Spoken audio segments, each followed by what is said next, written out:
Hello everyone, আসসালামু আলাইকুম। Welcome back to my channel Ishra Jahan vlogs. আশা করি আপনারা সবাই ভালো আছেন, আমরাও ভালো আছি। দেশ এবং প্রবাস থেকে এই মুহূর্তে ভিডিওটি দেখছেন।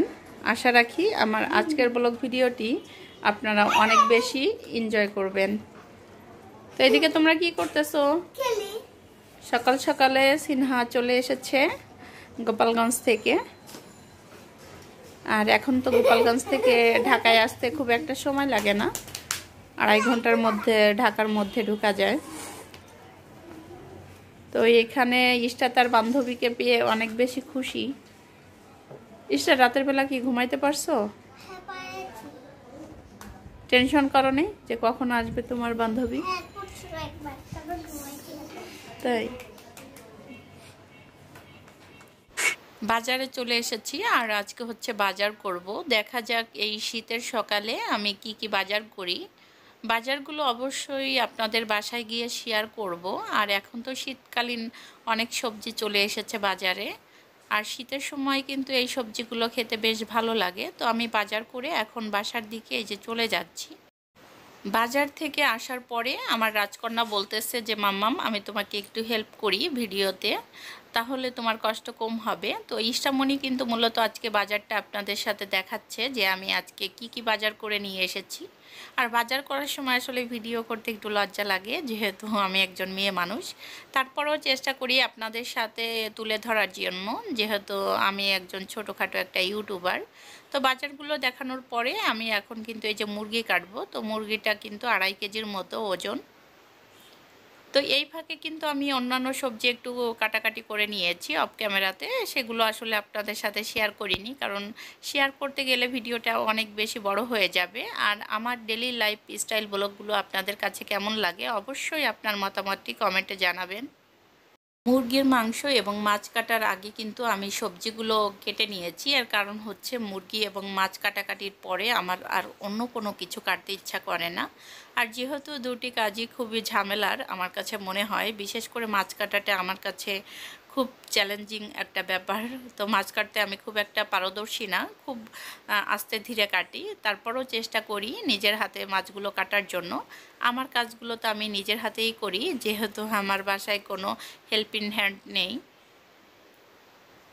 তো এইদিকে কিন্তু আমি মাছটা কেটে নিচ্ছি। তো সব সময় কিন্তু মাছগুলো কেটে নিয়ে আসি, আর আজকে যেহেতু ভ্যান গাড়ি থেকে আসার পথে এই মাছগুলো পেয়েছি, তো ভাবলাম যে ফ্রেশ মাছগুলো আমি কিনতে পারি। তারপরে কিন্তু কিনে এই যে কষ্ট করে কিন্তু এখন এই যে কেটে নিচ্ছি।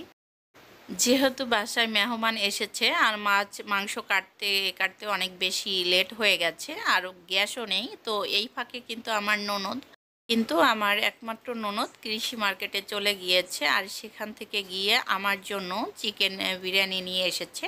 মূলত আমার জন্য না, বাসার সবার জন্য নিয়ে এসেছে। আজকে দুপুরে কিন্তু আমরা এই খাবো। তো এখন তোমাদের ভাইয়া কিন্তু নামাজ পড়ে চলে এসেছে, তো তোমাদের ভাইয়ের জন্যই কিন্তু মূলত আমরা সবাই ওয়েট করতেছিলাম। আর এখন এই সময় মিলে একসাথে খাবো, কিন্তু কিছু আছে যে নামাজ পড়তেছে। তো তোমার ভাইয়াকে বললাম যে ঠিক আছে, তুমি তাহলে খেয়ে নাও, যেহেতু তোমাদের ভাইয়া আবার অফিসে যাবে। আজকে যেহেতু একমাত্র ননদ খাওয়াচ্ছে, টেস্টটা কিন্তু একটু বেশিই থাকবে। আর আজকে আমার বাসায় রান্না করা লাগেনি, এই খুশিতে কিন্তু অনেক বেশি ভালো লাগছে। পরিবারের সবাই কিন্তু আমরা এখন একত্রিত, শুধুমাত্র আমার ননদের জামাইটা নেই। এছাড়া বাকি সবাই যখন আমরা একসাথে আছি অনেক বেশি আড্ডা দিচ্ছি। তো ভাইয়াকে তো অনেক বেশি মিস করতেছি। আর ভাইয়া যেহেতু ব্যবসা করে, তো ভাইয়া আসতেও পারবে না। তো আমরা কিন্তু সবাই অনেক বেশি মজা করছি, গল্প করতেছি, বেশ ভালো লাগছে। সময়গুলো কিন্তু অনেক বেশি মধুরভাবে কাটছে। সময়গুলো কিন্তু কারোর জন্য অপেক্ষা করে না। একটা সময় দেখা গেছে যে এরা বাসায় চলে যাবে, তখন কিন্তু অনেক বেশি মন খারাপ হবে। এই যে এগুলো কিন্তু আমার স্মৃতির পাতায় থেকে যাবে, যেহেতু আমার একটা ইউটিউব চ্যানেল আছে। তো আমি কিন্তু এই স্মৃতিগুলো ধরে রাখতেছি। আর এই দেখুন সবাই মিলে কিন্তু একসাথে খাচ্ছি, মজা করতেছি, এটা কিন্তু অন্যরকম একটা ভালো লাগে। তো এইখানে কিন্তু ওরা বসেছে একটু সেলফি তোলার জন্য, তো ভাবলাম যে একটু আমি ভিডিও করি। তো সবাই কিন্তু বাহিরে ঘুরতে গেছে। তো ইশরামণি এইদিকে কিন্তু নাস্তা খাবে, ইশরামণি বাহিরে যায়নি, এর কারণ হচ্ছে ঈশামণির শরীরটা ভালো না। তো ঈশামণিকে কিন্তু এখানে আমি ফল কেটে দিচ্ছি, আর ঈশামণির ফুপি কিন্তু ঈশামণির জন্য অনেক ধরনের ফল নিয়ে এসেছে। তো এখন ঈশামণি মালটা এবং আনার খাবে, তো সেই সাথে কিন্তু আমার ভাজা পোড়া তো খেতেই হবে। তো এদিকে কিন্তু আমি এই যে ভাজা পোড়া যেমন বেগুনি, পুরি এইগুলো নিয়ে বসেছি। তো এখন কিন্তু আমি ঈশামণিকে কেটে দিচ্ছি। তো আমরা কিন্তু এই নাস্তাগুলো সন্ধ্যায় করব। আজকের ব্লগ ভিডিওটি আপনাদের কাছে কেমন লাগলো আশা করি অবশ্যই কমেন্ট করে আমাকে জানাবেন। আমার লাইফস্টাইল ব্লগগুলো যদি আপনাদের বেশি ভালো লাগে প্লিজ বেশি বেশি করে একটু লাইক দিয়ে দিবেন, যাতে আমার ভিডিওটা সবাই দেখতে পারে। তো এই দিকে কিন্তু সন্ধ্যা হয়েছে, আর সন্ধ্যার সময় নাস্তা করতে কিন্তু আমার বেশ ভালো লাগে।